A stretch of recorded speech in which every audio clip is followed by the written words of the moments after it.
السلام عليكم ورحمة الله وبركاته. إن الحمد لله نحمده ونستعينه ونستغفره ونعوذ بالله من شرور أنفسنا ومن سيئات أعمالنا. من يهده الله فلا مضل له ومن يضلله فلا هادي له. وأشهد أن لا إله إلا الله وحده لا شريك له وأشهد أن محمدا عبده ورسوله. يا أيها الذين آمنوا اتقوا الله حق تقاته ولا تموتن إلا وأنتم مسلمون. أما بعد فإن أصدق الحديث كتاب الله وخير الهدي هدي محمد صلى الله عليه وسلم وشر الأمور محدثاتها وكل محدثة بدعة وكل بدعة ضلالة وكل ضلالة في النار. أعوذ بالله من الشيطان الرجيم. بسم الله الرحمن الرحيم. قل هذه سبيلي أدعو إلى الله على بصيرة أنا ومن اتبعني وسبحان الله وما أنا من المشركين. মহান আল্লাহর সমস্ত প্রশংসা, যে আল্লাহ আমাদেরকে সৃষ্টি করেছেন এবং আমাদেরকে হিদায়াত দান করেছেন, আমাদের জন্য আম্বিয়া এবং রসুলদেরকে পাঠিয়েছেন, মহাগ্রন্থ আল কোরআন নাজিল করেছেন। দরুদ ও সালাম নাজিল হোক প্রিয় নবী মুহাম্মদুর রাসূলুল্লাহ সাল্লাল্লাহু আলাইহি সাল্লামের উপর, যার পথে রয়েছে মুক্তি, যার পথ হচ্ছে কল্যাণের পথ, যে পথকে আল্লাহ রাব্বুল আলামিন বলেছেন যে এটি আমার পথ। আল্লাহুম্মা সাল্লি আলাইহি আল্লাহুম্মা বারিক আলাইহি। প্রিয় নবী মুহাম্মদুর রাসূলুল্লাহ সাল্লাল্লাহু আলাইহি সাল্লামের নিয়ে আসা দিন, এই হচ্ছে মানুষের জন্য জীবন বিধান। যে জীবন বিধান কিয়ামত পর্যন্ত আল্লাহ রাব্বুল আলামিন হেফাজত করবেন, এর দায়িত্ব স্বয়ং আল্লাহ নিয়েছেন। এই জীবন বিধানের মহাগ্রন্থ আল কোরআনুল কারীমের হেফাজত আল্লাহ করবেন। এই কোরআনে কারীমের সর্বোত্তম ব্যাখ্যা নবী করিম সাল্লাল্লাহু আলাইহি সাল্লামের হাদিস, তার হেফাজত আল্লাহ করবেন। সুতরাং এই দিন সুরক্ষিত আল্লাহ রাব্বুল আলামিনের পক্ষ থেকে। তবে আল্লাহ রাব্বুল আলামিন এই দিন বা এই দিনের কিতাব, এই দিনের কিতাবের তাফসীর, নবী করিম সাল্লাল্লাহু আলাইহি ওয়াসাল্লামের হাদিসের হেফাজত করলেও এক শ্রেণীর লোক হবে যারা এই দিনের অপব্যাখ্যা করবে, কোরআনের আয়াতের ভ্রান্ত তাফসীর করবে, নবী করিম সাল্লাল্লাহু আলাইহি সাল্লামের সহিহ হাদিস ছেড়ে জাল জয়ীফের আশ্রয় নিবে এবং নতুন নতুন মতাদর্শ সৃষ্টি করবে, নতুন নতুন মতবাদ সৃষ্টি করবে। এদের সম্পর্কে নবী করিম সাল্লাল্লাহু আলাইহি সাল্লাম ভবিষ্যৎবাণী করেছেন। ভবিষ্যৎবাণী এই জন্য করেছেন যাতে করে তাঁর উম্মত, যারা খাঁটি উম্মত, তারা সতর্ক থাকে এই বিভ্রান্তি থেকে, গুমরাহি থেকে। কোরআনে কারীমে মহান আল্লাহ রাব্বুল আলামিন সূরা ইউসুফের আয়াত নম্বর 108 এ ইরশাদ করেছেন, হে নবী, কুল, বলো, হাযিহি সাবিলি, এটি আমার পথ। আল্লাহ রাব্বুল আলামিন পথকে এক বচন বলেছেন, সাবিল। সাবিল মানে একটি পথ। নবী করিম সাল্লাল্লাহু আলাইহি সাল্লামকে আল্লাহ সম্বোধন করে বলছেন যে বলো যে এটি হচ্ছে আমার পথ, একটি পথ মাত্র।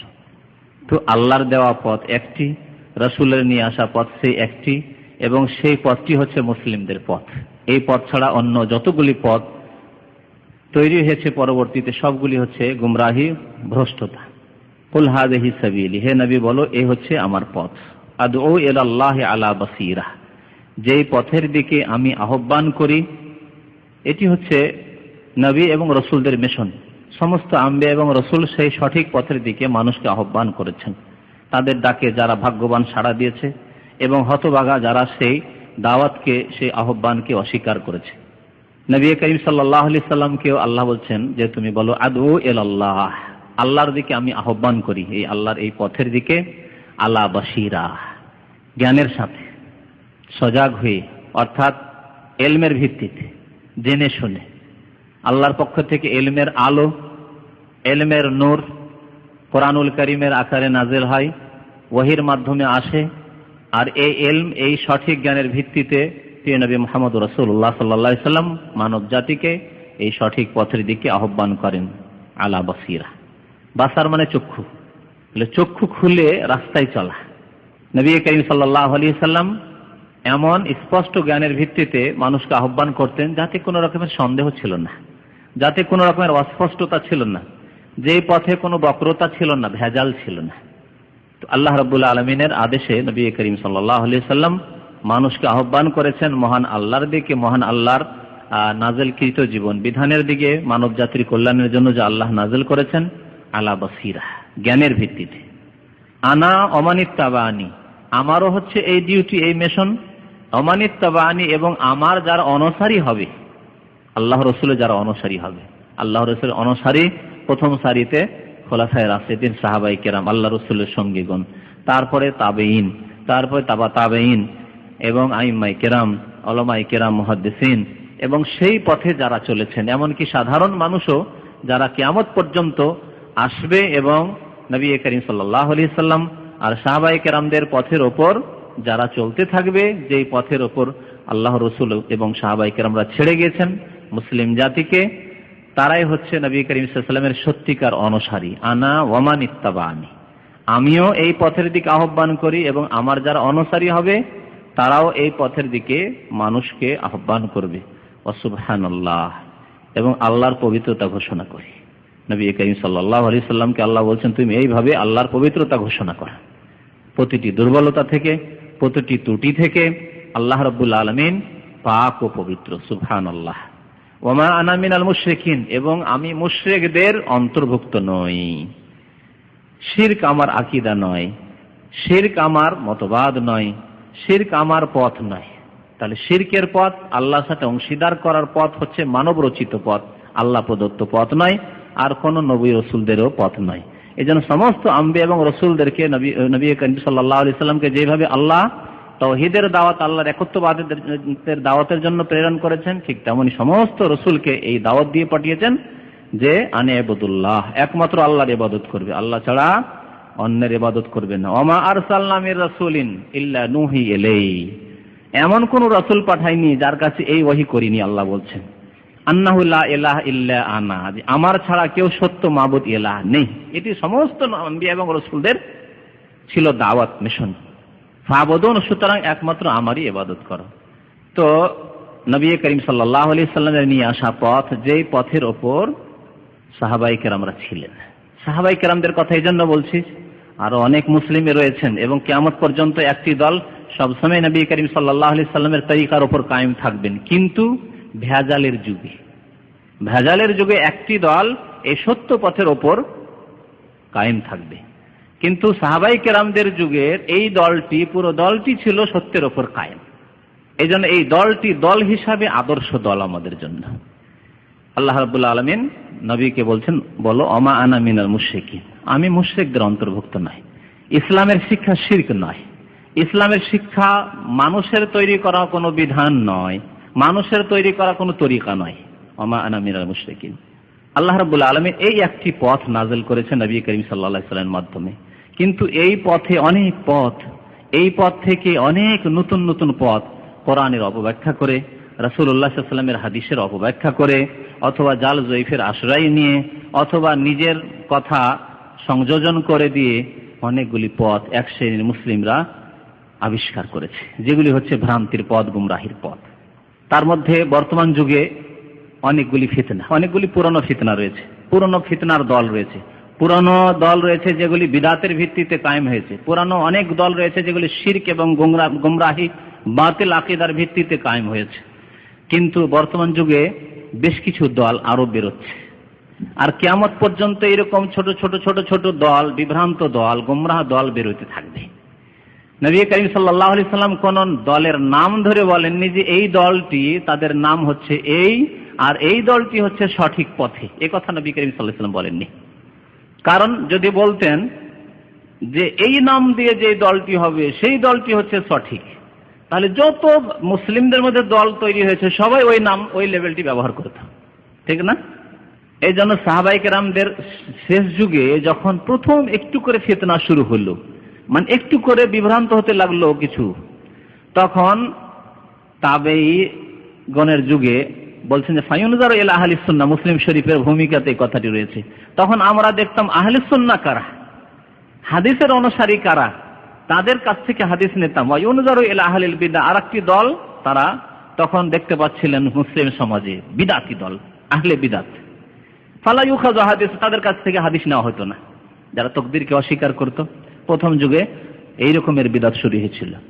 তো এইরকম কিছু বিদআত যখন প্রথম শুরু হলো, তখন এই দুইটি নাম শুরু হলো। এজন্য আজকের যুগে আমাদের উপমহাদেশে, ইন্ডিয়া, পাকিস্তান, বাংলাদেশে যারা কবর মাজারে সিজদা করে, তারা ওই চমৎকার নামটি নিয়েছে আহলে সুন্নাহ। আহলে সুন্নাত ওয়াল জামাত নামটি তাদের, কারণ সাহাবায়ে কেরামদের শেষ জামানায় তাবেঈনদের যুগে এই নামটি সুন্দর নাম ছিল। এই সুন্দর নামটি তারা বেছে নিয়েছে নিজের জন্য, অথচ তাদের কাজকর্মই হচ্ছে, তাদের ইবাদত বন্দেগী হচ্ছে গায়রুল্লাহর ইবাদত করা, কবর মাজার পূজা করা, জীবিত মরা পীরের পূজা করা। এই হচ্ছে তাদের দিন ধর্ম। মাজারে চাদর চড়ানো, মাজারকে পাকা করা, মাজারে গম্বুজ তৈরি করা, মাজার উপর লক্ষ লক্ষ টাকা খরচ করা, খাসি মোরগ জবাই করা, গায়রুল্লাহর জন্য কুরবানি করা। এই হচ্ছে তাদের কাজকর্ম। নাম তাদের আহলে সুন্নাত ওয়াল জামাত, তাদের লেভেল হচ্ছে আহলে সুন্নাত ওয়াল জামাত। আমরা তাদেরকে বেরলভী বলি, তাদেরকে আমরা রিজভী বলি, তাদেরকে আমরা মাজার পূজারি বলি, কিন্তু তারা তাদের লেভেল লাগিয়েছে চমৎকার। এই জন্য নবী করিম সাল্লাল্লাহু আলাইহি সাল্লাম এমন কোন লেভেল দেননি যে এই লেভেল যদি থাকে তাহলে ওই দলটি নাজাত পাবে। বরং নবী করিম সাল্লাল্লাহু আলাইহি সাল্লাম কিছু লক্ষণ বলে দিয়েছেন, কিছু আদর্শের কথা বলে দিয়েছেন যে ওই আদর্শগুলি যদি কোনো দলে থাকে তাহলে জানতে হবে সেই দলটি হচ্ছে সঠিক পথের উপর। আর সেই আদর্শ থেকে যদি সরে যায় তাহলে নাম যতই সুন্দর হোক না কেন সেই দল হচ্ছে গোমরাহ। এই জন্য প্রিয় নবী মুহাম্মদুর রাসূলুল্লাহ সাল্লাল্লাহু আলাইহি সাল্লাম একটি হাদিস ইরশাদ করেছেন যে বনি ইসরাইল অর্থাৎ ইহুদিরা ৭১ ভাগে বিভক্ত হয়েছে। ইফতারাকাতিল ইয়াহুদু আলা ৭১ ফিরকা, ইহুদিদের ৭১টি দল হয়েছে। ওয়াফতারাকাতিন নাসারা আলা ৭২ ফিরকা, আর খ্রিস্টানদের মধ্যে ৭২টি দল হয়েছে। ওয়াসাতাফতারিকু উম্মতি আলা ৭৩ ফিরকা, আর আমার উম্মতে ৭৩টি দল হবে। ইহুদিকে হারিয়ে দেবে, খ্রিস্টানদেরকে হারিয়ে দেবে। ওয়াসাতাফতারিকু উম্মতি আলা ৭৩ ফিরকা, ৭৩টি দল হবে। কুল্লুহুম ফিন্নার, এবং এই ৭৩টি দলের সবগুলি জাহান্নামে যাবে। মানুষের কথা, কোন সাধারণ মানুষের কথা, প্রিয় নবী মুহাম্মদুর রাসূলুল্লাহ সাল্লাল্লাহু আলাইহি ওয়াসাল্লামের পবিত্র বাণী। সমস্তগুলি জাহান্নামে যাবে ইল্লা ওয়াহিদা, একটি ছাড়া, মাত্র একটি দল ছাড়া সমস্তগুলি জাহান্নামে যাবে। ৭৩টি, তাহলে ৭২টি জাহান্নামে যাবে, একটি দল জান্নাতে যাবে। এটি নবী করিম সাল্লাল্লাহু আলাইহি ওয়াসাল্লাম বলেছেন। এখন ওই দলটিকে যত ফিরকা, যত দল উপদল সৃষ্টি হয়েছে মুসলিম জাতিতে, যত তরিকা বেরিয়েছে, সবাই মনে করে যে আমরাই সত্যের উপর এবং আমরাই ওই ৭৩ নম্বর দলটি, জান্নাতে যাব।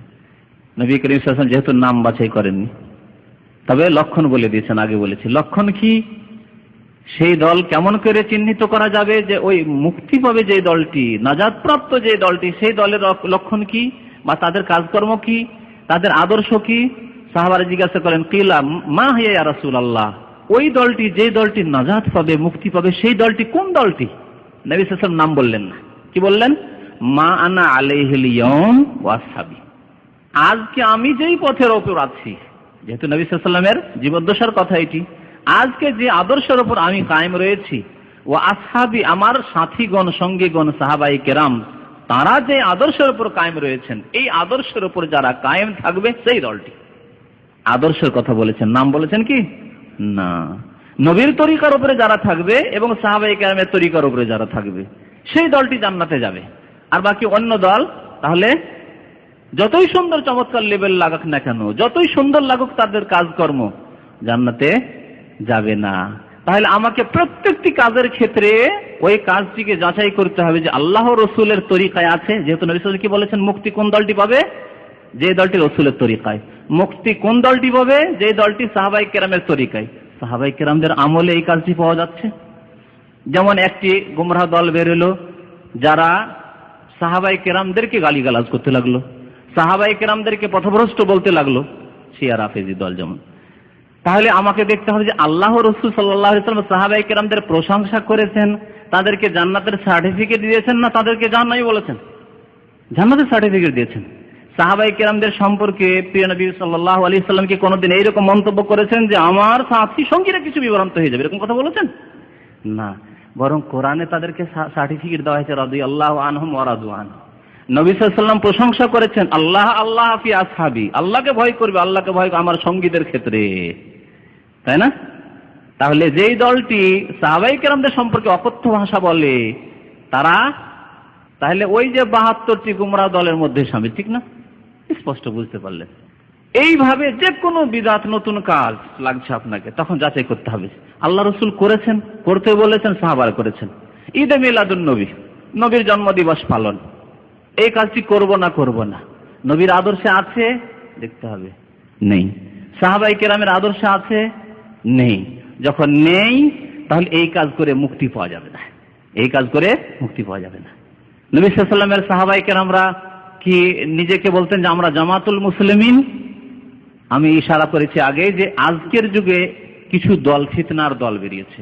একটি দল বেরিয়েছে যা পাকিস্তান থেকে তার উদ্ভব হয়েছে এবং সেখান থেকে ছড়িয়ে পড়েছে ভারতের বিভিন্ন জায়গায়, এমনকি বাংলাদেশে ছড়িয়ে পড়েছে বিভিন্ন গ্রামে গঞ্জে শহরে, যারা নিজের নামকরণ করেছে জামাতুল মুসলিমিন। তাদের কথা হচ্ছে যে আল মুসলিমিন জামাত হইতে হবে, জামাতুল মুসলিমিন যদি নাম হয়ে যায় তাহলে জান্নাতি। নবী সাল্লাল্লাহু আলাইহি ওয়াসাল্লাম কোন নামের ওপর জান্নাতের সার্টিফিকেট দেননি, দিয়েছেন? আল্লাহ বলেছেন যে যেই জামাতের নাম, যে দলের নাম হবে অমুক নাম, সেই দল জান্নাতে চলে যাবে, এই কথা বলা হয়েছে? বরং কোরআনে বলা হয়েছে ইন্নাল্লাযীনা আমানু ওয়া আমিলুস সালিহাত, যাদের ঈমান ঠিক এবং যাদের আমল সুন্দর তারাই জান্নাতে যাবে। ইন্নাল্লাযীনা আমানু ওয়া আমিলুস সালিহাত কানাত লাহুম জান্নাতুল ফিরদাউসি নুজুলা। ইন্নাল্লাযীনা আমানু ওয়া আমিলুস সালিহাত লাহুম জান্নাতুন তাজরি মিন তাহতিহাল আনহার। কত জায়গায় আল্লাহ রাব্বুল আলামিন বলেছেন। তাহলে আল্লাহ ঈমানের কথা বলেছেন আর সৎ আমলের কথা বলেছেন। আল্লাহর প্রতি ঈমান, যেভাবে ঈমান আল্লাহ রাসূল শিখিয়েছেন, নিয়ে আসতে বলেছেন, এবং আমল, সৎ আমল, আল্লাহর জন্য ইবাদত আর রাসূলুল্লাহ সাল্লাল্লাহু আলাইহি ওয়াসাল্লামের তরিকায় ইবাদত, এই হচ্ছে সৎ আমল। এর উপর সার্টিফিকেট দেওয়া হয়েছে জান্নাত থেকে, যারা ঈমান নিয়ে আসবে এবং সৎ আমল করবে। কোন দলকে নবী সাল্লাল্লাহু আলাইহি ওয়াসাল্লাম সার্টিফিকেট দেননি। একটি দল বেরিয়েছে বর্তমান বাংলাদেশে, এদের ছড়াছড়ি শুরু হয়েছে, নাম জামাতুল মুসলিমিন।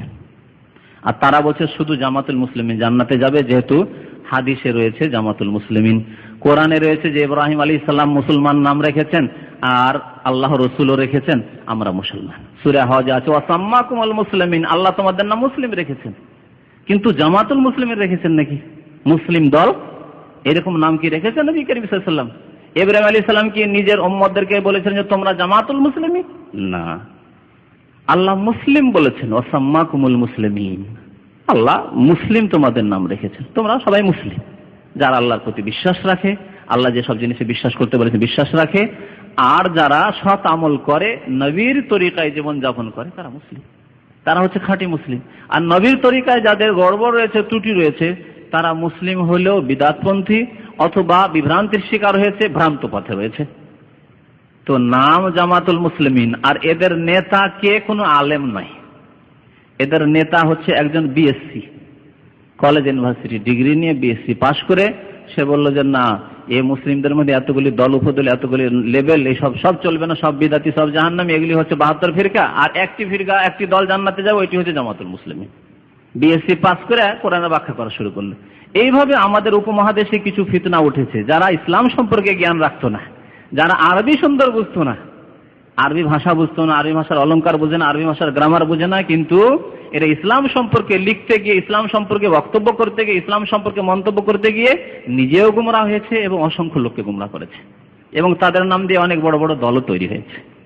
তাদের একজন এই মাসউদ বলে নাম, সে মাসউদ বিএসসি, এই দলটির নাম আজকাল অনেকে এই জন্য মাসউদি বলছে তাদেরকে, এই জামাতুল মুসলিমিনকে। এই জামাতুল মুসলিমিন শুরু হয়েছে পাকিস্তান থেকে, ভারতে, বাংলাদেশে পৌঁছে গেছে, আর আজকাল অনেক জায়গায় ফিতনা সৃষ্টি করছে, যা 1400 বছরের ইতিহাসে ছিল না। বলছে শুধু মুসলিম নাম হইতে হবে, অন্য নাম থাকলে জাহান্নামী। নামের কারণে জাহান্নামে যাবে না, কাজের কারণে জাহান্নামে যাবে, মনে রাখবেন। যেহেতু নবী সাল্লাল্লাহু আলাইহি ওয়াসাল্লাম কি বলেছেন, জান্নাত পাবে কোন দলটি?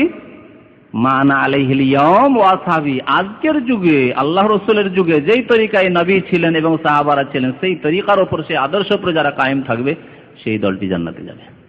সুতরাং নাম লাগিয়ে যদি নবীর তরিকা থেকে অন্যদিকে চলে যায়, সেই দল জান্নাতে যাবে না। শুধু নাম দিয়ে জান্নাতে যাওয়া যায় না।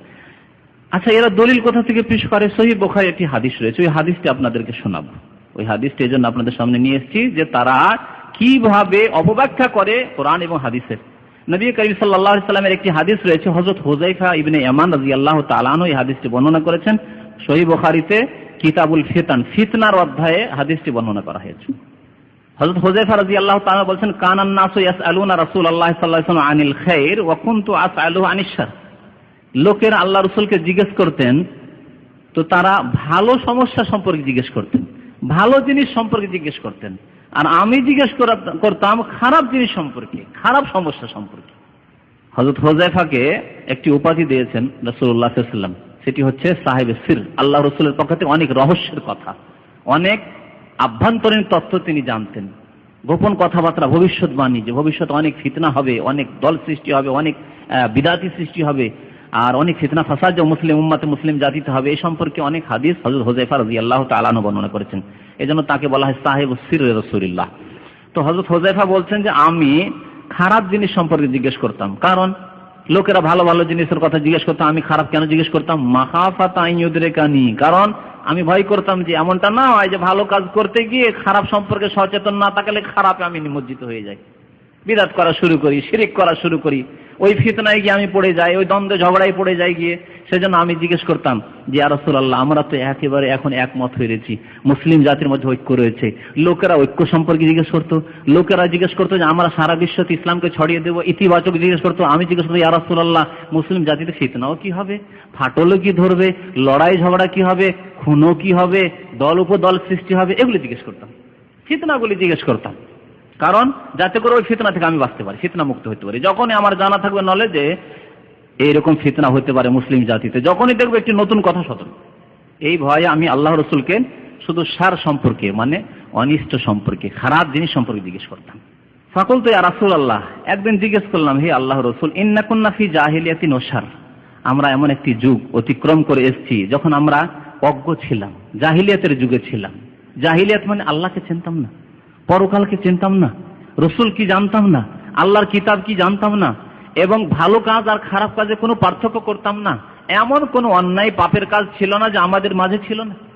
আরবের লোকেরা নবী করিম সাল্লাল্লাহু আলাইহি সাল্লামের নবুয়তের যুগে বা তার আগের যুগে এমন অবস্থা ছিল যে এমন কোনো অন্যায় এবং গুনার কাজ ছিল না যা তাদের মাঝে বিরাজ করতো না।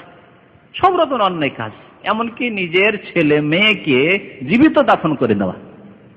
আর শিরক এমন কিছু ছিল না যে তারা শিরক করতো না, যাকে মনে হতো তারই পূজা শুরু করতো।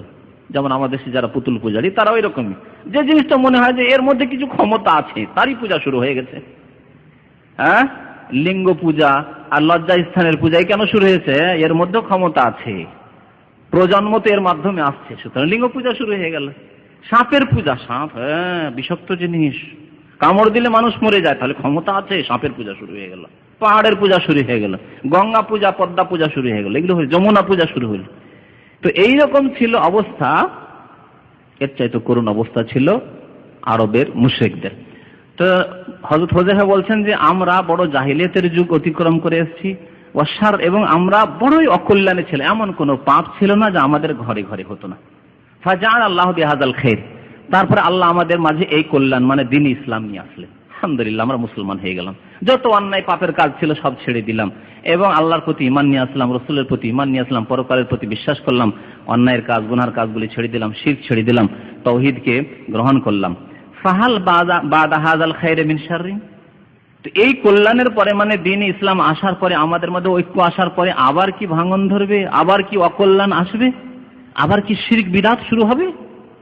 মুসলিম জাতিকে আল্লাহ রাব্বুল আলামিন এই নবী সাল্লাল্লাহু আলাইহি ওয়াসাল্লামের মাধ্যমে এক করে দিলেন। ফাসবাহতুম বিনিমাতি ইখওয়ান, আল্লাহ কোরআনে বলছেন তোমাদেরকে বাই বাই করে দিলাম, তোমরা জাহান্নামের একেবারে তটে পৌঁছে গিয়েছিলে, কিনারায় পৌঁছে গিয়েছিলে। ওয়া কুনতুম আলা শাফা হুফরাতিন মিনান নার ফাআনকাযাকুম মিনহা, আল্লাহ জাহান্নাম থেকে কোন রকম উঠিয়ে নিয়ে আসলেন, চলেই গিয়েছিলে, মরলেই জাহান্নাম। শিরক, কুফরি আর তাদের আপোষের যে গোত্রীয় লড়াই, বংশের লড়াই আর যুদ্ধ যুগ যুগ ধরে চলে আসতো তাদের, এক দল এক বংশ আর এক বংশের রক্তের পিপাসু, এই ছিল অবস্থা তাদের। আল্লাহ রাব্বুল আলামিন তাদেরকে মুক্তি দিলেন এই অকল্যাণ থেকে। তো এরপরও কি কোনো অমঙ্গল আসবে? কালার নাম আল্লাহ রাসূল বলেন, হ্যাঁ এরপর অমঙ্গল আসবে, তোমাদের মাঝে এরকম পাপ ছড়িয়ে পড়বে এবং ফাটল ধরবে, ফিতনা ফাসাদ সৃষ্টি হবে। কুলতু ওয়াহাল বাদা যালিকা শাররু মিন খাইর, তাহলে ঠিক আছে অমঙ্গল আসলো, সেই অমঙ্গল যে চলে আসবে মুসলিম জাতির মধ্যে, তারপরে কি আবার মঙ্গল ফিরে আসতে পারে? মানে আপ ডাউন হবে নাকি জিজ্ঞেস করছে। তারপরে কি কোনো কল্যাণ আসতে পারে? কালার নাম, হ্যাঁ তারপর আবার কল্যাণ আসবে। মুসলিম জাতিতে মঙ্গল আসলো আল্লাহ রসুল সাহাবাই কেরামের যুগে, স্বর্ণ যুগ, তাবেইন তাবা তাবেইনের যুগে, তারপরে ফিতনার যুগ আসলো, তারপরে আবার কল্যাণের যুগ আসবে কি? আল্লাহ রসুল বলেন হ্যাঁ তারপরে একটা কল্যাণের যুগ আসবে। তবে আল্লাহ রসুল বলেন তখন যে পরবর্তীতে 2 নম্বরে যে কল্যাণের যুগ আসবে, মানে কিছু দিন ইসলামের কাজ হবে, কিছু ভালো কাজও হবে, মুসলিম জাতির অগ্রগতি হবে, কিন্তু তাতে কি থাকবে? ওয়াফিহে দাখানুন, ওতে কিছু ভেজাল থাকবে। ভালো কাজও হবে কিন্তু ভেজালও থাকবে মুসলিম সমাজে। দোকান থেকে, দোকান মানে ধোঁয়া, ধোঁয়া থাকলে অন্ধকার হয়ে যায়। দিনেও যদি বেশি ধোঁয়া হয়ে যায় তো দিন অন্ধকারের মতো হয়ে যায়, ঠিক না?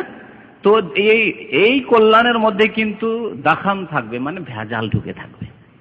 এই ভেজাল বের করা মুশকিল। ভালোর মধ্যে ভেজাল ঢুকে থাকবে।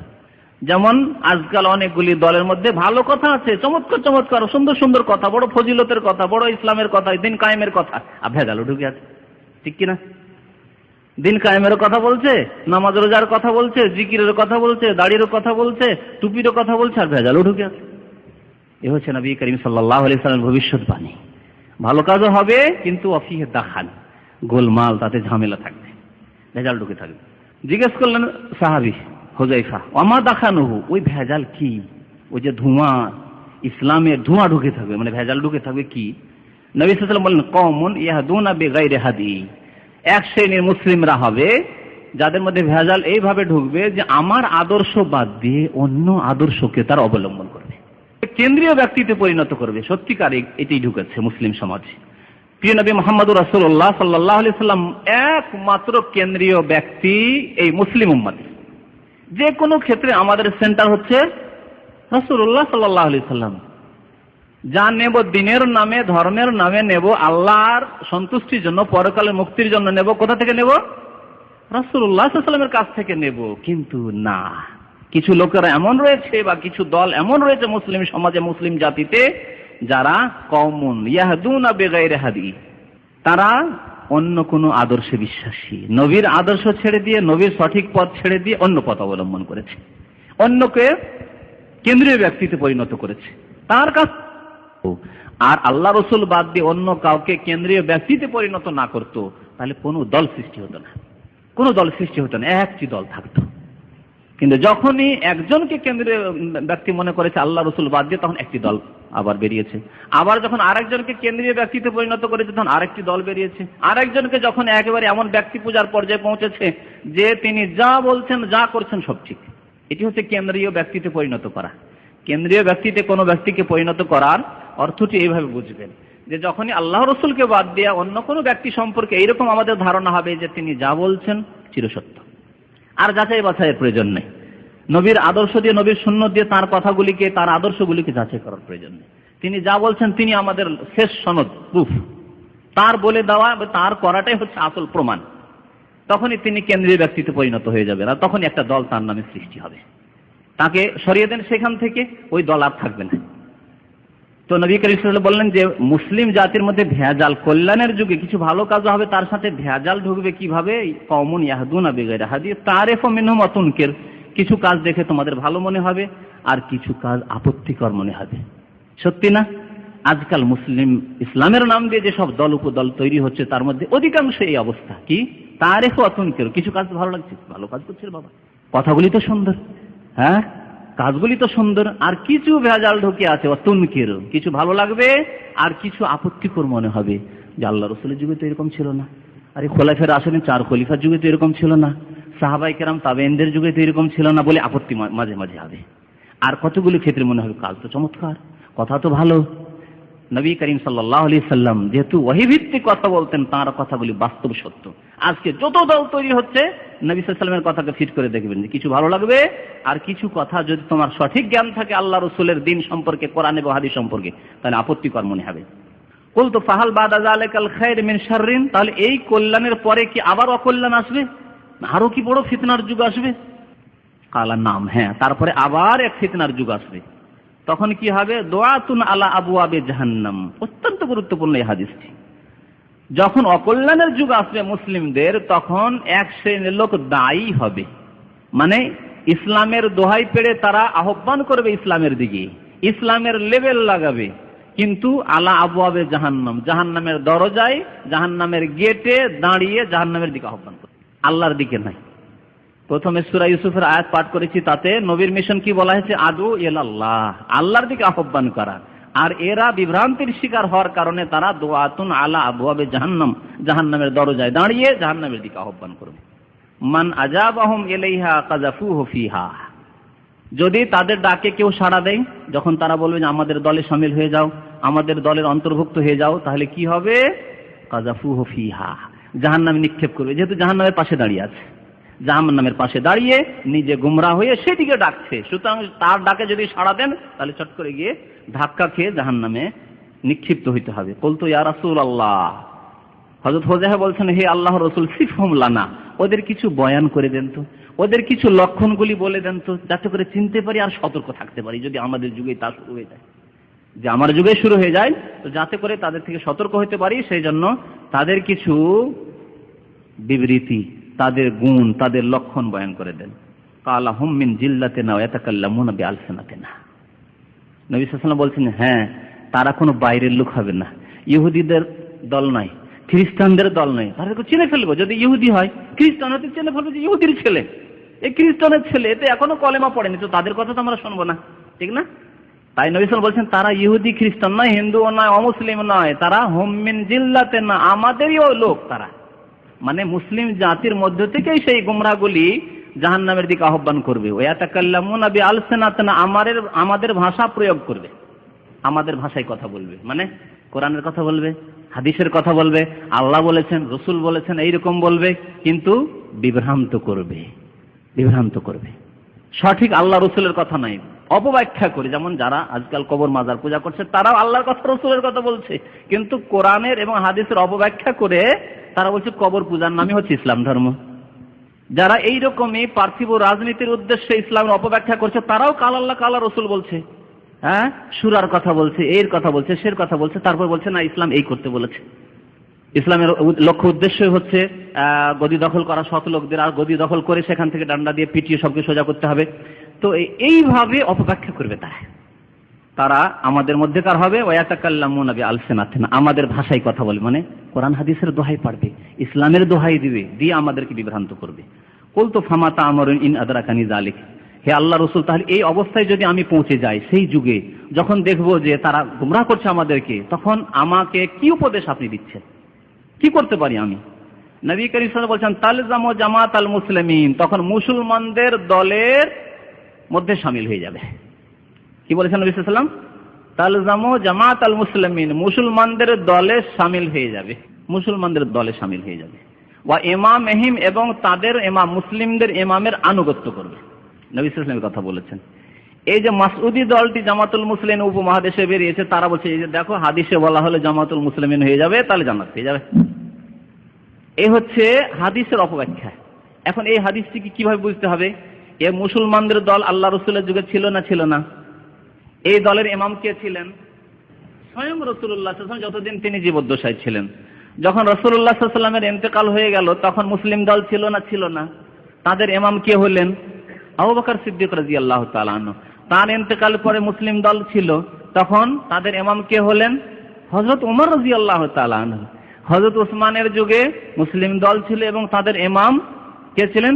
হযরত ওসমান রাদিয়াল্লাহু তাআলা আনহু। হযরত আলীর যুগে মুসলিম দল ছিল এবং তাদের যিনি নাই পরায়ণ ইমাম ছিলেন এবং তিনি বারহাক ইমাম ছিলেন, তিনি হচ্ছেন আলী রাদিয়াল্লাহু তাআলা আনহু। আর কেউ যদি বিদ্রোহ করে থাকে বা আনুগত্য না করে থাকে, তারা হক পথে ছিল না, ভুল করেছিল। কথা বুঝতে পেরেছেন? তো এইভাবে তাহলে মুসলিমদের দল এবং মুসলিমদের ইমামের অর্থ হচ্ছে যে মুসলিম দলের আমির যিনি হবেন, অর্থাৎ রাষ্ট্রনেতা হবেন এবং কোরআন এবং সুন্নাহর বাস্তবায়ন যিনি করবেন, তার নাম রাজাই হোক আর তার নাম কোন দেশের অধিপতি রাষ্ট্রপতি হোক, কিন্তু শর্ত হচ্ছে কি, শর্ত নামের নেই, যে রাজা নাম হলে চলবে না, আর প্রধানমন্ত্রী হলে চলবে, রাষ্ট্রপতি হলে চলবে না, হ্যাঁ, খলিফা নাম হইতে হবে অথবা ইমাম নাম হইতে হবে। যেমন এক শ্রেণীর লোকেরা ইমামে বিশ্বাসী, হ্যাঁ, শিয়ারা, ইমাম খোমেনি, ইমাম অমুক, ইমাম তমুক। নামের কোনো মূল্য নেই, মূল্য কিসের আছে? কোরআন এবং সুন্নাহর বাস্তবায়ন হইতে হবে। সেই ব্যক্তির নাম রাজাই হোক, আর সেই ব্যক্তির নাম বাদশাহী হোক, আর সেই ব্যক্তির নাম মন্ত্রী হোক, আর সেই ব্যক্তির নাম আপনার খলিফাই হোক আর ইমাম হোক, সে যদি আল্লাহর কিতাব কোরআনের বাস্তবায়ন করে আর প্রিয় নবী সাল্লাল্লাহু আলাইহি সাল্লামের রাসূলের হাদিসের বাস্তবায়ন করে জীবনের সার্বিক ক্ষেত্রে, হ্যাঁ, রাষ্ট্রীয় পর্যায়ে, অর্থনীতিতে, আন্তর্জাতিক ক্ষেত্রে, হ্যাঁ, তাহলে সেই দলটির নেতা হচ্ছে তাদের ইমাম, মুসলিমদের ইমাম। তাহলে কোন দলে যদি ফাটল ধরে মুসলিমদের মধ্যে, কোন দলে শামিল হবে? মুসলিমদের দলে শামিল হবে যাদের ইমাম রয়েছেন, অর্থাৎ রাষ্ট্রনেতা রয়েছেন, যিনি কোরআন সুন্নাহর বাস্তবায়ন করছেন, কোরআন দিয়ে দেশ পরিচালনা করছেন। এই হচ্ছে এই হাদিসের তাফসীর, এই হাদিসের ব্যাখ্যা। কারণ একটি দল ঐক্যবদ্ধ রয়েছে, মুসলিম দল, এবং তাদের ইমাম অর্থাৎ তাদের খলিফা বা রাষ্ট্রনেতা রয়েছেন, যিনি কোরআন সুন্নাহ দিয়ে দেশের হিতাকাঙ্ক্ষী, তিনি দেশকে সুন্দরভাবে পরিচালনা করছেন, স্পষ্ট কোনো কুফরি করেন না, বা নামাজ তিনি ত্যাগকারী নন, নামাজও তিনি কায়েম করছেন, মসজিদ মাদ্রাসা কায়েম করছেন, ইসলামিক শিক্ষার জন্য ব্যবস্থা দান করছেন, তিনি তাদের ইমাম। তাহলে সেই ইমামের আনুগত্য করতে হবে। আর যারা আনুগত্যকারী তারা হচ্ছে জামাতুল মুসলিমের, মুসলমানদের দল, তাদের মধ্যে শামিল হইতে হবে। পক্ষান্তরে আরেকটি যদি ছোট ছোট দল বেরোয় আর ওই দেশে যদি ডিস্টার্ব করে, বম ব্লাস্টিং করে, অস্ত্র ব্যবহার করে, অস্ত্রের কেনা বেচা করে, আর যদি লোকজনকে উত্তেজিত করে যে এদের মধ্যে এই ত্রুটি রয়েছে, এই ত্রুটি রয়েছে খলিফার মধ্যে, ইমামের মধ্যে বা আমাদের রাষ্ট্রনেতার মধ্যে, সুতরাং তার বিরুদ্ধে অস্ত্র ব্যবহার করো, তার বিরুদ্ধে তার এই করো, সেই করো, অমুক অফিসকে উড়িয়ে দাও, এই করো, সেই করো, এই কাজগুলি যাচ্ছেন ফিতনা সৃষ্টিকারীরা করছে। যদিও তারা আল্লাহর দোহাই দেয়, রসুলের দোহাই দেয়, কোরআনের দোহাই দেয়, আর জিহাদের নাম দেয়, কিন্তু সেগুলি জিহাদ নয় এবং সেটা আল্লাহর তরিকা, রসুলের তরিকা নয়। কথা বুঝতে পেরেছেন তো? এক শ্রেণীর লোকেরা যে ধর্মের নাম দিয়ে বিভ্রান্তি সৃষ্টি করছে, সেই দলের দিকে ইঙ্গিত করা হয়েছে এরা গুমরাহ। শুধু জামাতুল মুসলিমের নাম রেখে নিলেন আর আপনি বলেন জামাত ইসলামের ইমাম। কোথায় জামাতুল মুসলিমের ইমাম আছে? জামাতুল মুসলিমের ইমাম রাষ্ট্র পরিচালনা কোথা থেকে করেছে? এই যে জামাতুল মুসলিমিন উপমহাদেশে তৈরি হয়েছে গুমরাহ দল, আর তারা এমন তাদের ব্যাপার স্যাপার যে তারা মসজিদে লিখে দিয়েছে জামাতুল মুসলিমিন, এবং কোনো গ্রামে কোনো এলাকায় যদি তারা তাদের ইসলামের কাজের জন্য যায় তো জিজ্ঞেস করবে যে কে তুমি কি সুদের পয়সা খাও না ঘুষের পয়সা খাও, তুমি হালাল খাও না হারাম খাও, তার বাড়িতে তারপরে খাবে। ইসলামে কোথায় আছে যে কোনো মানুষ যদি সুদ খায় বা ঘুষ খায় এবং সেটা গোপনে থাকে তো সেটা প্রকাশ করতে হবে, তাকে জিজ্ঞেস করতে হবে, তার যাচাই বাছাই করতে হবে? কথা তো বলা হয়নি। ইসলামে আছে যে কোনো মানুষ যদি গুনাহ করে আর সেটা ঢাকায় থাকে তো ঢেকেই রাখতে হবে, আল্লাহ তার বিচার করবে। কিন্তু তা প্রকাশ করার বা সেটা জানার জন্য আপনাকে জানতে চাইতে হবে, এটা ইসলামে কোথাও নেই। বরং নবী সাল্লাল্লাহু আলাইহি ওয়াসাল্লাম বলেছেন, যদি কারো গুনাহ যদি প্রকাশ না পায়, গোপনে থাকে, মান সাতারা মুসলিমান সাতারা আল্লাহু লাহু ফিদ দুনিয়া ওয়াল আখিরাহ। কোন মুসলমানের যদি তার যদি অন্যায়ের কথা ঢেকে থেকে যায় আর সেটা ঢেকেই রাখে আর সে প্রকাশ্যে গুনাহ করে না, তাহলে আল্লাহ রাব্বুল আলামিন তার দোষ ত্রুটিকেও ঢেকে রাখবেন। কিন্তু যে ব্যক্তি প্রকাশ্য গুনাহ করছে তার ক্ষেত্রে আলাদা, সে প্রকাশ্য নিজেই প্রকাশ করছে, সুতরাং এই ক্ষেত্রে সে অবশ্য লাঞ্ছনা হওয়ার পাত্র। কথা হচ্ছে যে এই একটি বিভ্রান্তিকর দল, গুমরাহ দল বেরিয়েছে। ওই রকমই বিভিন্ন গুমরাহ দল, গুমরাহ আন্দোলন, গুমরাহি সৃষ্টি হতে থাকবে, কিয়ামত পর্যন্ত আসতে থাকবে এবং সেগুলি থেকে সতর্ক থাকতে হবে। এই হযরত হুযায়ফা রাদিয়াল্লাহু তাআলা আনহুর এই হাদিসে এদিকে আমাদেরকে দিকে নির্দেশনা দেওয়া হয়েছে। নবী করিম সাল্লাল্লাহু আলাইহি সাল্লামকে হযরত হুযায়ফা জিজ্ঞেস করছেন যে ইয়া রাসূলুল্লাহ ফাইন লাম ইয়াকুন লাহুম জামাতুন ওয়ালা ইমাম, যদি দেখা যায় মুসলিমদের কোনো জামাতও নেই আর ইমাম নেই, মুসলিমদের জামাত নেই আর ইমাম নেই, তো মুসলিমদের জামাত নেই ইমাম নেই, জিজ্ঞেস করলেন মুসলিম জামাত কি নেই? যদি ওই রকম ধরা জামাতুল মুসলিমিন, তো মুসলিম তো আছে পৃথিবীতে। যদি জামাত মানে এই জামাতই ধরা হয় যে মুসলিম দল, আর তাদের ইমাম মানে একজনকে ইমাম বেছে নিলেন যে আপনি আমাদের ইমাম বা আপনি আমাদের প্রেসিডেন্ট বা আপনি আমাদের আমির হলেন, তাহলে এইরকম দল তো মুসলিমদের আছে আর থাকবে কিয়ামত পর্যন্ত। আর এইরকম দল তৈরি করা কোনো ব্যাপার না, 10-20 জন হলেন, আপনাদের একজনকে আমির বানিয়ে দিলেন, প্রেসিডেন্ট বানিয়ে দিলেন, সভাপতি বানিয়ে দিলেন, হয়ে গেল, একটি দল হয়ে গেল। এ কি জামাতুল মুসলিমিন এর অর্থ? না। তাহলে যেই দলটি তৈরি করা মুশকিল সেটি হচ্ছে কোরআন এবং হাদিসের বাস্তবায়নকারী রাষ্ট্রীয় পর্যায়ে। এইরকম যদি দল না থাকে, এইরকম দল নেই বা দল থাকলে তাদের ইমাম নেই। যেমন বর্তমান যুগে সারা পৃথিবীর অধিকাংশ দেশে ইসলামের বাস্তবায়ন নেই রাষ্ট্রীয় পর্যায়ে। ব্যক্তি জীবনে আছে, ব্যক্তি জীবনে অনেকে নামাজ পড়ে, অনেকে পড়ে না, স্বাধীন যে নামাজ পড়ে সে স্বাধীনভাবে পড়ে, যে নামাজ পড়ে না সে স্বাধীনভাবে পড়ে না, কেউ তাকে চাপ দিয়ে বলার কোনো ক্ষমতা, কোনো প্রশাসন, কোনো শক্তি নেই। তাহলে আজকে যে মুসলিম বিশ্বের অবস্থা, যে নবী করিম সাল্লাল্লাহু আলাইহি সাল্লামকে যে হুযায়ফা জিজ্ঞেস করেছেন যে মুসলিমদের দলও নেই আর মুসলিমদের ইমামও নেই, মুসলিমদের ইমামত নেই, মানে কোরআন এবং সুন্নাহ বাস্তবায়ন করবে এইরকম কোন ইমাম নেই। আছে দুনিয়ার ইমামতির জন্য আছে, মানে দুনিয়ার নেতৃত্বের জন্য দেশের নেতা আছে, প্রতিটি দেশের নেতা আছে, ছোট ছোট দেশ সে ভাগ হয়ে গেছে আজকে মুসলিম দেশগুলি, আর প্রত্যেকটি দেশের নেতা আছে, কিন্তু তারা কোরআন এবং হাদিসের বাস্তবায়ন করছেন এইরকম। এই একটি সৌদি আরব ছাড়া আমার মনে হয় পৃথিবীতে কোনো দেশ নেই যেখানে মুসলিমদের ইমাম আছে আর আল্লাহর কিতাব কোরআনে কারীম দিয়ে আর রাসূলুল্লাহ সাল্লাল্লাহু আলাইহি ওয়াসাল্লামের হাদিস দিয়ে তারা রাষ্ট্র পরিচালনা করছে, এরকম কোনো দেশ নেই। এইদিকে ইঙ্গিত করা হয়েছে এই কথায় যে মুসলিমদের যদি এমন এক দেশে বাস করি যেখানে মুসলিমদের জামাতও নেই, যে তারা শপথ করবে ইমামের সাথে, আর ইমাম কোরআন এবং সুন্নাহর বাস্তবায়ন করবেন, আর দেশ পরিচালনা করবেন কোরআন এবং সুন্নাহর আলোকে। এইরকম যদি না থাকে তাহলে কি করব? কোন দলে যাব? অনেকগুলি দল দেখছি, কিন্তু তারা রাষ্ট্রীয় পর্যায়ে ইসলামের বাস্তবায়ন করে না, বরং তারা সবাই এক অপরের বিরুদ্ধে লেগে আছে। নবী সাল্লাল্লাহু আলাইহি ওয়াসাল্লাম বলেন, ফাতাজাল তিলকাল ফিরাকুল্লাহা, যদি এইরকম বিভ্রান্তিকর দলগুলি দেখো তাহলে সমস্ত দলগুলিকে তুমি বর্জন করো, সমস্ত দলকে বর্জন করো। নবী সাল্লাল্লাহু আলাইহি ওয়াসাল্লাম যে লক্ষণ বলেছেন যে রাসূলের তরিকা এবং সাহাবায়ে কেরাম তরিকার উপরে একটি দল থাকবে, হকের উপর কায়েম, ওই দলটি যদি না পাও আর তাদের ইমাম না থাকে, তাহলে সমস্ত এই দলগুলিকে যেগুলি তৈরি হয়েছে বিদআতের ভিত্তিতে, সমস্ত দলগুলিকে বর্জন করো। ফাতাজিল তিলকাল ফিরাকুল্লাহা, সমস্ত দলকে বর্জন করো। ওয়ালাউ আন তাআদ্দা বিআসলি শাজারা, যদি এই ক্ষেত্রে তোমাকে চরম কষ্ট করতে হয়। এই কষ্টকে নবী সাল্লাল্লাহু আলাইহি ওয়াসাল্লাম কোন শব্দ দিয়ে ব্যক্ত করেছেন? যে যদি কোনো গাছের শেকড়কে, জড়কে দাঁত দিয়ে মজবুত করে ধরে নিতে হয়, যে সেই গাছের শেকড় আমি ছাড়বো না, তবু তুমি ওইভাবে মজবুত করে গাছের শেকড়কে ধরে থাকো, আর এই সমস্ত ভ্রান্ত দলগুলিকে তুমি বর্জন করো। তাহলে যে দলগুলি, যে তরিকাগুলি মানুষ তৈরি করেছে অথচ কোরআন এবং সুন্নাহ নেই, বা তাদের ইমাম নেই যে কোরআন সুন্নাহর বাস্তবায়ন করবে, কোরআন সুন্নাহর বাস্তবায়ন তাদের কোনো ভূমিকা নেই, সেই দলগুলিকে তাহলে বর্জন করতে হবে। আজকাল বর্জন করছি আমরা গাড়ির জন্য, বাড়ির জন্য, নারীর জন্য, আমরা 5 বছরের জন্য যদি এতে আসতে পারি তাহলে এই হবে সেই হবে, এই জন্য সেই দলের পিছনেই ছুটছি আমরা, ঠিক কিনা বলে? এই দলগুলির পিছনে এই জন্যই ছুটছি। অথচ নবী সাল্লাল্লাহু আলাইহি ওয়াসাল্লাম কি বলেছেন? এখানে শুধু ধর্মের নামে যে দলগুলি হচ্ছে সেগুলির কথা বলা হয়নি, মুসলিম জাতিতে যত দল তৈরি হবে সেসব দল সম্পর্কে বলা হয়েছে, যে সমস্ত এই মানব রচিত দলগুলি থেকে তুমি কি করো? বয়কট করো, মানব রচিত দল থেকে তুমি দূরে সরে থাকো। ফাতাজিল, পৃথক থাকো, সেই দলে সাথ দেবে না যে দলগুলি মানুষরা তৈরি করেছে, যাদের কোনো রাষ্ট্রীয় পর্যায়ে ইমাম নেই এবং তাদের কোনো ভূমিকা নেই কোরআন সুন্নাহর বাস্তবায়ন। আছে কি এসব দলগুলি, যেই দলগুলি তৈরি হয়েছে আজকাল রাষ্ট্র পরিচালনা করার জন্য আর এক অপরের বিরুদ্ধে লড়াই মেতে আছে, সেই দলগুলির এক শ্রেণীর লোকেরা জান মাল সবকিছু দিয়ে সাহায্য সহযোগিতা করে এবং সেই দলে সামিল হয়েছে। এই দলগুলির কি কোনো ভূমিকা আছে যে আমরা যদি আসি রাষ্ট্রীয় পর্যায়ে, আমরা যদি রাজত্ব পাই, তাহলে আমরা কোরআন সুন্নাহর বাস্তবায়ন করব? এরকম কোনো ভূমিকা আছে? নেই।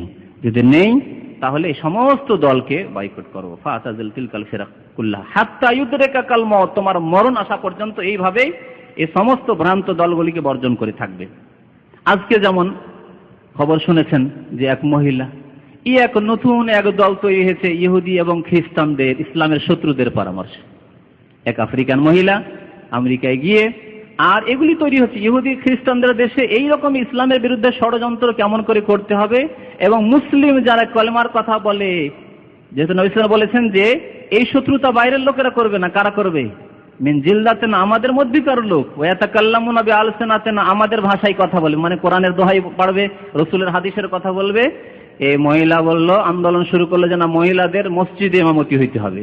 এতদিন তো শুনছিলেন যে রাষ্ট্রীয় ক্ষমতায় মহিলাদেরকে ক্ষমতায়ন করতে হবে এবং তাদেরকে নেতৃত্ব দিতে হবে, প্রধানমন্ত্রী, রাষ্ট্রপতি মহিলাদেরকে করতে হবে, আর করেও ফেলেছে অনেক মুসলিম দেশে, মাশাআল্লাহ, তাই না? কিন্তু এখন মসজিদের ইমামতিটাও ছিনিয়ে নিতে চায় পুরুষদের কাছ থেকে মহিলারা। এই আন্দোলন শুরু হয়েছে। এইরকম গুমরাহ দল, এইরকম বিভ্রান্তিকর কথাবার্তা এ মুসলিম জাতিতে ছড়াবে। ইসলামের শত্রুরা এক শ্রেণীর গুমরাহ পথভ্রষ্ট মুসলিমদেরকে এই ক্ষেত্রে ব্যবহার করবে। আজকে এই মহিলাকে ব্যবহার করে এই আন্দোলন শুরু করা হচ্ছে।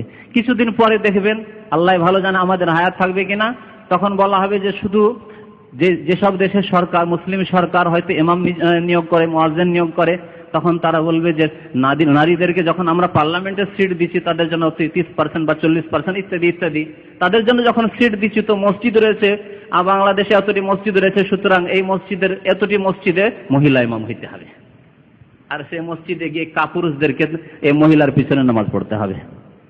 এই বছর 5 বছরের জন্য বাইতুল মুকাররম ইমাম তো পুরুষ রয়েছে, আগামী 5 বছরে মহিলা ইমাম আসবে। শুরু হবে না? হবে না? আর এটাই চাই ইহুদি খ্রিস্টান, আল্লাহর শত্রুরা মুসলমানদের কাছ থেকে। অথচ নবী করিম সাল্লাল্লাহু আলাইহি সাল্লামের ইন্তেকালের পরে সাহাবায়ে কেরামদের যুগে মহিলাদের মধ্যে অনেক জ্ঞানী, গুণী, আলেমা, হাফেজা, দ্বীন ইসলাম সম্পর্কে যথেষ্ট পাণ্ডিত্য রাখতেন, তারা ছিলেন। তাদেরকে ইমামতি দেওয়ার কোনো সময় প্রশ্ন উঠেছিল? হাদিস বর্ণনার ক্ষেত্রে হযরত আবু হুরায়রার পরে সবচাইতে বেশি হাদিস বর্ণনা করেছেন উম্মুল মুমিন আয়েশা রাদিয়াল্লাহু তাআলা আনহা। কোনদিন এই প্রশ্ন উঠেছিল যে হযরত আয়েশাকে ইমামতি দিতে হবে, হ্যাঁ, রাষ্ট্রের নেতৃত্ব খেলাফত দিয়ে দিতে হবে, অথবা কমপক্ষে মসজিদ নববীর ইমামতটা দিয়ে দেওয়া হোক, ফরজ নামাজে না হলে তারাবিতে দিয়ে দেওয়া হোক, রমজান মাসেই দেওয়া হোক, দেওয়া হয়েছিল না? কোনোদিন প্রশ্ন উঠেছিল না? সাহাবায়ে কেরাম, তাবেঈন, তাবা তাবেঈনের যুগে এইরকম কোনো কল্পনাও এসেছিল? এমনকি আইম্মায়ে আরবা, ইমাম আবু হানিফা, শাফি, মালিক, আহমদ, মুহাদ্দিসিনে কেরাম, তাদের যুগে এই রকমের কোনো বিষয়বস্তু কোনো ফিকহ কিতাবে আছে যে মহিলাদেরকে ইমামতি দিতে হবে মসজিদের? আছে? নেই। এমনকি বলছি আপনাদেরকে যে হযরত আয়েশা রাদিয়াল্লাহু তাআলা আনহা এত হাদিসের হাফেজা, মহিলাদের মধ্যে এত পাণ্ডিত্য আল্লাহ রাব্বুল আলামিন তাকে দিয়েছিলেন, দ্বীন সম্পর্কে জ্ঞান দিয়েছিলেন। সে আয়েশা রাদিয়াল্লাহু তাআলা আনহা রাতের নামাজ, তাহাজ্জুদের নামাজ পড়তেন, তখন পর্দার আড় থেকে ইমাম বানিয়েছিলেন তার কৃতদাস গোলাম জাকওয়ানকে। জাকওয়ান পর্দার বাইরে সে ইমামতি করত, পেছনে ইক্তেদা করে হযরত আয়েশা রাদিয়াল্লাহু তাআলা আনহা নামাজ পড়েছেন, কিন্তু ইমামতি কোথাও করেন। অথচ সে চাকর, শুধু চাকর না, কৃতদাস, কেনা গোলাম, গোলামের ইমামতিও করেননি। তাহলে স্বাধীন লোকদের ইমামতি ইসলামে করবে মহিলা, আর পুরুষরা পেছনে মুক্তাদি হয়ে নামাজ পড়বে। এই ইসলামে এই 1400 বছরের ইতিহাসে কোনো কল্পনাতেও আসেনি উলামায়ে কেরামদের। এবং বুখারীর ওই হাদিসটি যথেষ্ট এই ক্ষেত্রে। নবী করিম সাল্লাল্লাহু আলাইহি ওয়াসাল্লাম ইরশাদ করেছেন ওই হাদিসে, লা ইউফলিহা কওমুন ওয়াল্লাউ আমরাহুম ইমরা। যখন নবী করিম সাল্লাল্লাহু আলাইহি ওয়াসাল্লাম শুনতে পেলেন যে পারস্য দেশ খুব শক্তিশালী দেশ ছিল আল্লাহ রাসূলের জামানায়, হযরত উমরের যুগে সেই দেশে মুসলিমরা সেই দেশকে বিজয় করেন। তো শুনতে পেলেন যে সেই পারস্য দেশের রাজা মারা গেছে, আর রাজা মারা যাওয়ার পর রাজার একটা ছেলে, সেও মারা গেছে, এখন আর কোনো ছেলে নেই। তখন আর কাকে এই রাজত্ব দেওয়া হবে? তো রাজার মেয়ে ছিল, সে মেয়েকে রানী করে দেওয়া হয়েছে। সেই দেশের রাষ্ট্র পরিচালনা এখন কে করবে? সেই রাজার মেয়ে রানী, রাজকুমারী। সে এখন সেই দেশের রানী হয়েছে, রাজকুমারী।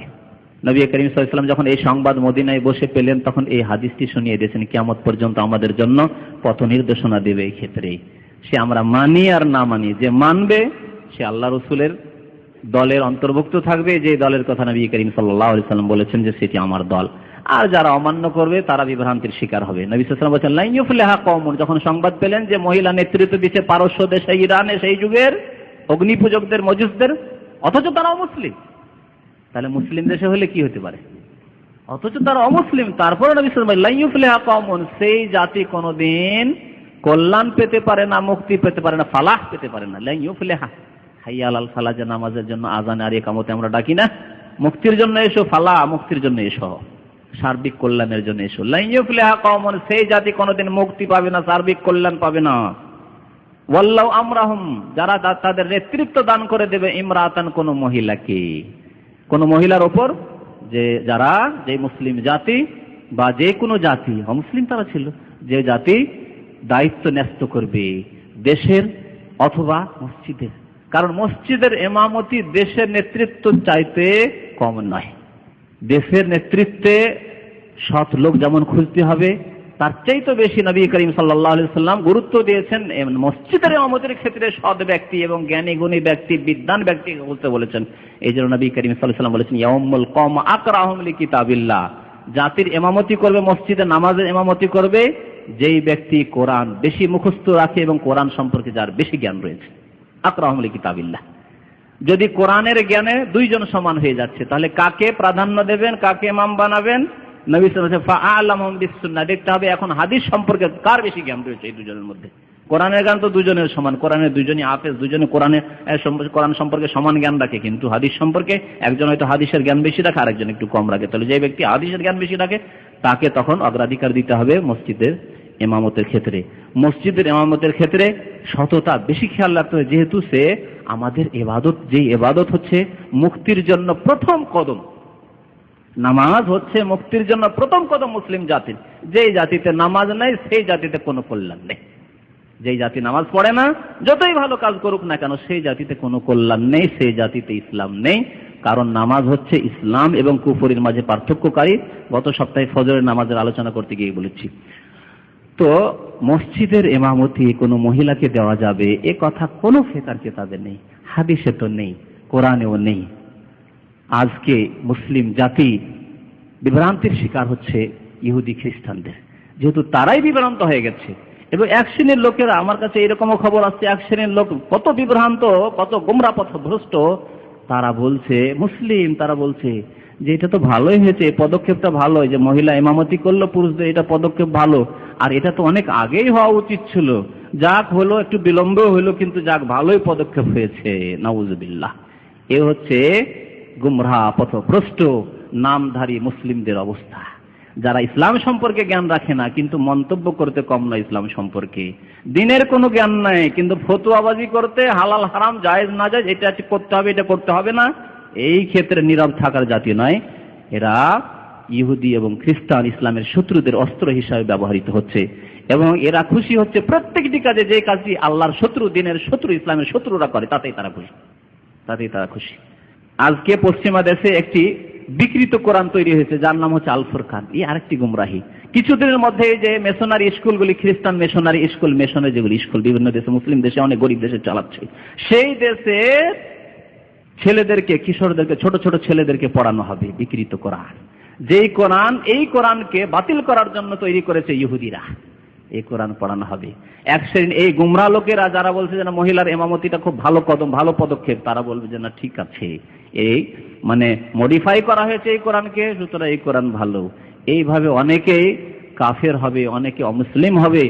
আর যারা এইভাবে কাফেরদের মাঝে বাস করে তাদের জন্য ঈমানের আশঙ্কা রয়েছে। নবী করিম সাল্লাল্লাহু আলাইহি ওয়াসাল্লাম বড় আশঙ্কা করেছেন ওই লোকদের ক্ষেত্রে যারা চারিদিকে কাফের অমুসলিম আর মধ্যখানে বসবাস করে, তাদের জন্য বড়ই খতরা রয়েছে, বড়ই বিপদ রয়েছে, ভবিষ্যৎ অন্ধকার। আর এই শ্রেণীর লোকেরা ওদের কাছে আল্লাহর শত্রুদের আশেপাশে বসবাস করে কিন্তু এইরকম কথাবার্তা বলতে অভ্যস্ত হয়ে যাবে যে কথা ঠিকই, যেটা হচ্ছে সেটা ভালোই হচ্ছে, মহিলারা এখানে হক পাবে, তাদের অধিকার পাবে। আল্লাহ রাব্বুল আলামিন মহিলাদেরকে মহিলাদের কাজ দিয়েছেন আর পুরুষদেরকে পুরুষদের কাজ দিয়েছেন। আমি তো এই জন্য বলতে চাই, যদি তাই হয় যে ইমামতি দেওয়াটা ভালো কাজ মহিলাদেরকে, তো এতদিন ধরে শুধু মহিলারাই গর্ভধারণ করছে, মহিলারাই গর্ভধারণ করছে, মহিলাই 10 মাস বয়ে নিয়ে বেড়াচ্ছে পেটে করে। এখন সার্জিক্যাল অনেক ব্যবস্থা হয়ে গেছে মাশাআল্লাহ। এই সার্জিক্যাল সিস্টেমে পুরুষরা কেন গর্ভধারণের ব্যবস্থা নিচ্ছে না? যে আমি আমার স্ত্রীকে একটু আরাম দেবো, 2-4 5টা তো পেটে রাখলো, এখন আমি পেটে গর্ভধারণ করবো, ব্যবস্থা করেন কিছু। এদেরকে আমি বলবো যে তাদের কাজটা ভাগ করে নেন।